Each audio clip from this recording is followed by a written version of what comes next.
Michael and his angels fought against the dragon. These words from Revelation describe not just any angel, but the commander of God's celestial army. Archangel Michael appears at pivotal moments across Scripture, from mysterious appearances in ancient texts to his prophesied return at the final judgment. His story spans thousands of years and multiple biblical books, yet few know his complete narrative. Today, we're piecing together every biblical reference to reveal the extraordinary saga of God's most powerful angel. But before we get started, if you're new to this channel, consider hitting that like and subscribe button if you find this type of content valuable. Also, let us know where you're watching from and what time it is. We're building a global community here. So without further ado, let's begin, shall we? In the vast reaches beyond our world, before time as we know it began, a wondrous realm existed filled with beings of pure light. Angels created by the divine hand moved through the endless heavens in perfect harmony. Among these celestial beings, a clear order existed, from the countless host of angels to the mighty archangels who stood closest to the divine throne. The angels, each with their own tasks, worked together in a dance of cosmic balance. Some watched over the stars, others carried messages, and many simply basked in the glow of divine love. At the head of this heavenly host stood a figure of unmatched strength and devotion, Michael, whose name means, "Who is like God?" Not a question, but a statement of wonder at divine greatness. Michael, with wings that spanned the breadth of galaxies and eyes that held the warmth of 1,000 suns, led the angelic armies with wisdom and care. The sacred texts speak of Michael as the prince of the heavenly host, the chief among equals, trusted with the most sacred duties. Unlike his fellow angels, Michael carried a flaming sword and wore armor that gleamed with divine light. His voice, when raised in command, could calm storms or shake the pillars of creation itself. In those early days, all was peace in the heavenly realm. The morning stars sang together, and all the sons of God shouted for joy.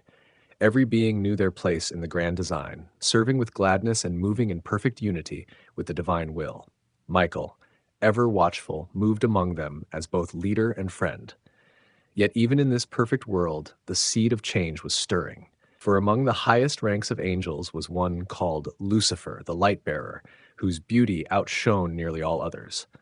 Blessed with gifts of music, wisdom, and charm, Lucifer held a special place in the heavenly court. His wings glittered with jewels that caught the light, and his voice could weave melodies that made the other angels weep with joy.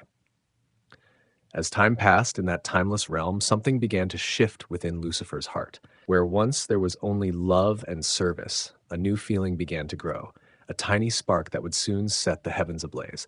It began with simple questions, harmless wonderings about the nature of things. Why should angels serve? Why should they bow? Why should they not rise higher? Soon these whispered questions grew louder. Lucifer's light, once pure and clear, took on a different quality. Brilliant still, but somehow changed. In the quiet corners of heaven, he began to draw others to him, sharing his growing doubts and desires.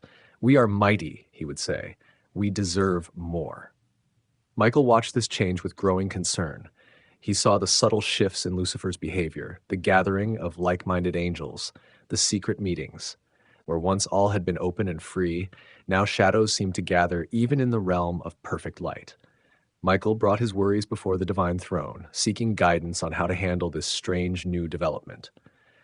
And so the stage was set for the first great conflict in the cosmos, a battle not of flesh and blood, but of will and spirit. On one side stood Michael, steadfast defender of divine order. On the other, Lucifer, whose ambition would forever change the shape of reality itself. The heavenly battlefield was forming, and soon the very foundations of creation would tremble with the force of their clash. The first celestial war, Michael versus Lucifer. The peace of heaven cracked like thin ice under too much weight. Lucifer, once the brightest of angels, had made his choice. No longer content to serve, he wished to rule. His whispers spread through the angelic ranks like wildfire. Promises of freedom, of power, of change. "Why should we bow?" he asked. "Are we not glorious beings in our own right?" 1/3 of the heavenly host turned to his way of thinking. Angels who had once sung in perfect harmony now spoke of rebellion. The very fabric of heaven seemed to darken as divisions spread through what had always been united. Michael stood firm as this storm gathered strength. His loyalty never wavered, not even for a moment. The divine order was not just rules to be followed, it was the natural balance of all things, the way the universe was meant to be. To disrupt it would bring only chaos and pain.